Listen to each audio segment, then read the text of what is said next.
Hi souls, Subhash tarot റീഡിങ്ങിലേക്ക് എല്ലാവർക്കും സ്വാഗതം. ഇന്ന് നമ്മൾ നോക്കാൻ പോകുന്നത് നിങ്ങളുടെ പേഴ്സൻ്റെ കറണ്ട് ഫീലിംഗ് ആണ്. Page of souls, the magician, the chariot, death, ace of wands, nine of pentacle,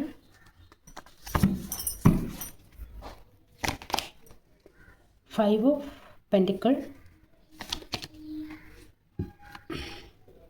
six of pentacle.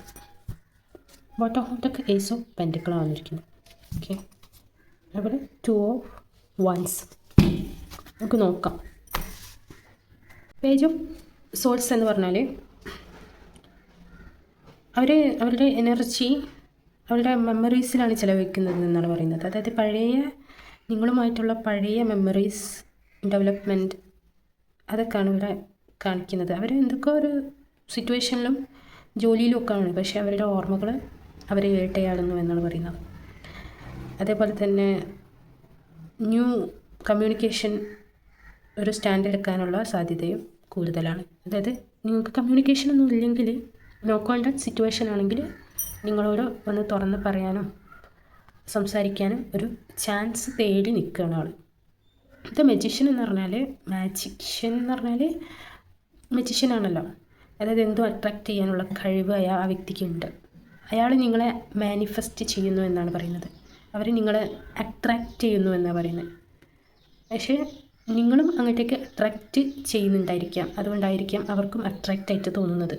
Okay, ഇത് ചാരിറ്റി എന്ന് പറഞ്ഞാൽ നിങ്ങളിലേക്ക് അവർക്ക് വരണമെന്നുണ്ട്, നിങ്ങളെ വന്ന് കാണണമെന്നുണ്ട്, നിങ്ങളോട് സംസാരിക്കണമെന്നുണ്ട്, ഒരു ആക്ഷൻ എടുക്കണമെന്നുണ്ട്, ഒക്കെ ഉണ്ട്.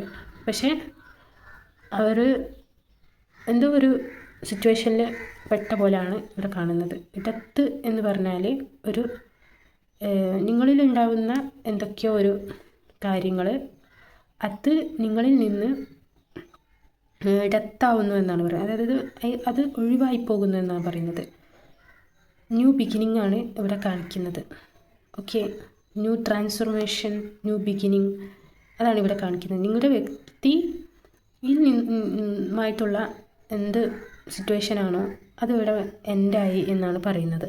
ഓക്കെ, ചിലപ്പോൾ ചിലവരത് റിലേഷൻഷിപ്പ് എൻഡായിട്ടുണ്ടായിരിക്കാം. ആ എൻഡായ കാര്യം വീണ്ടും അവർ ആലോചിക്കുകയാണ്, ന്യൂ ബിഗിനിങ് വേണം എന്ന്. ഏസ് ഓഫ് വാൻസ്, ഒരു സ്റ്റാൻഡ് എടുക്കണം എന്നവർക്ക് ഒരു തോട്ടുണ്ട്. നിങ്ങൾ ഒരു ഇൻഡിവിജ്വൽ ലേഡിയാണ്, ഭയങ്കര ഒരു പവർഫുള്ള ലേഡിയാണ് എന്നാണ് അവർ കാണുന്നതും ആഗ്രഹിക്കുന്നതും എല്ലാം. പക്ഷേ അവർ നിങ്ങളിൽ ഫോക്കസ്ഡ് ആണ് എന്നാണ് ഇവിടെ കാണിക്കുന്നത്. നിങ്ങളുമായിട്ട് ഒരു ഭയങ്കര പാഷൻ അവർക്ക് തോന്നുന്നുണ്ട്. നിങ്ങളോട് ഭയങ്കര അട്രാക്റ്റ് തോന്നുന്നുണ്ട്, എല്ലാം തോന്നുന്നുണ്ട്. പക്ഷെ അവരുടെ മനസ്സിലുള്ള കാര്യങ്ങളാണ് ഇത്.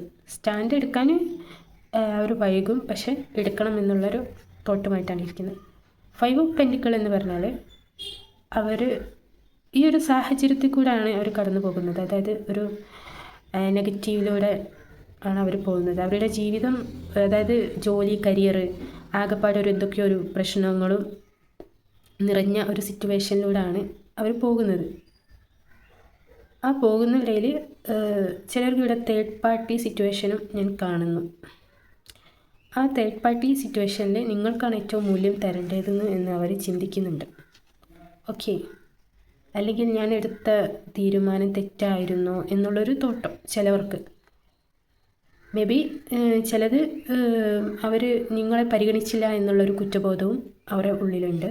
പക്ഷേ അവർ നിങ്ങൾക്ക് സ്റ്റാൻഡ് എടുക്കണം എന്നുള്ളൊരു തോട്ടം അവരുടെ ഉള്ളിലുണ്ട്. മണി സംബന്ധമായിട്ടുള്ള കാര്യത്തിൽ നിങ്ങൾ ഭയങ്കര സഹായിച്ചിട്ടുണ്ടായിരിക്കാം അവരെ, അല്ലെങ്കിൽ ഹെൽപ്പ് ചെയ്തിട്ടുണ്ടായിരിക്കാം. ആ ഒരു സിറ്റുവേഷനും കാര്യങ്ങൾ ആലോചിക്കുമ്പോൾ അവർക്ക് നിങ്ങളോട് മതിപ്പും നിങ്ങളെ ജീവിതത്തിൽ കൂട്ടണം എന്നുള്ളൊരു ചിന്തയൊക്കെയുണ്ട്. പക്ഷെ തേർഡ് പാർട്ടി സിറ്റുവേഷൻ ഉണ്ട്, അത് മൂവ് ഓൺ ആവാനും സാധ്യത ഉണ്ട് ഇവിടെ.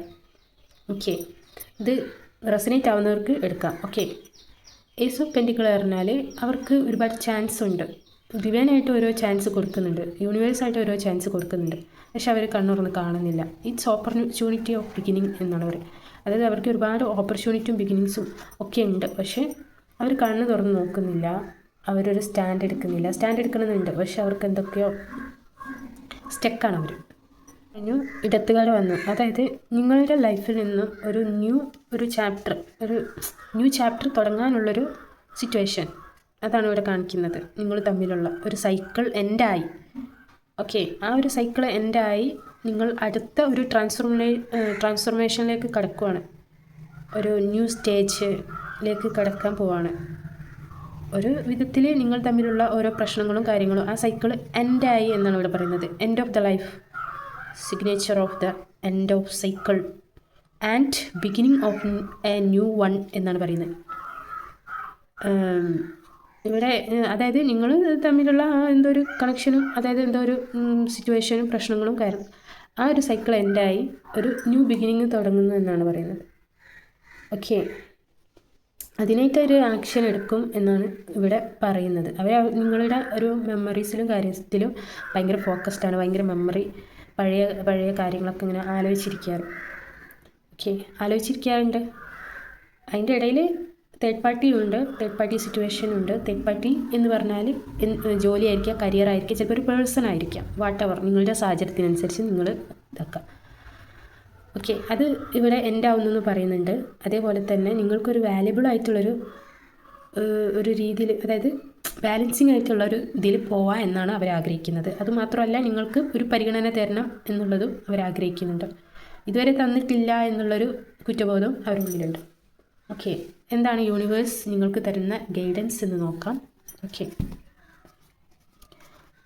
സോറി, പ്ലീസ് യൂണിവേഴ്സ്, എൻ്റെ സോൾ ഫാമിലിക്ക് എന്ത് ഗൈഡൻസാണ് കൊടുക്കുന്നത് പ്ലീസ്.